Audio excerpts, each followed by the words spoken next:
خط آیا پشاور میں، اس نے خواب دیکھا تھا. وہ نمازی اور بہت نیک خاتون تھی. اس نے کہا میں خواب میں دیکھتا ہوں کہ خانہ کعبہ میں ہوں اور نبی کریم صلی اللہ علیہ وسلم سامنے ہے، میرے اور آپ کے درمیان ایک لاش ہے جو کفن میں ملبوس ہے، اور مجھے بتایا گیا کہ یہ حضرت عثمان ذو النورین کی لاش ہے.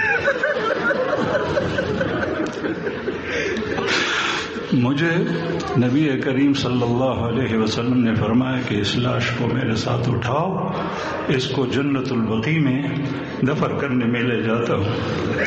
مجھ سے پوچھا اس کی تعبیر کیا ہے. میں سوچ میں پڑ گیا.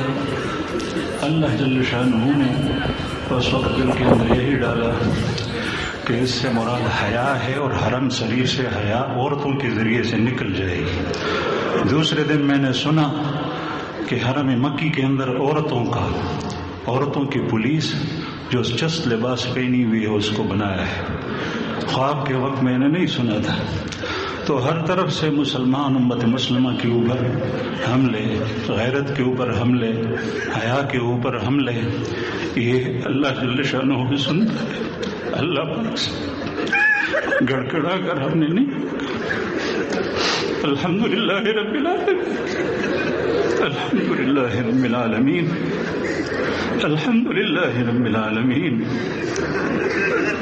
والعاقبۃ للمتقین، والصلاة والسلام علی سید المرسلین وخاتم النبیین محمد وعلی آلہ واصحابہ اجمعین.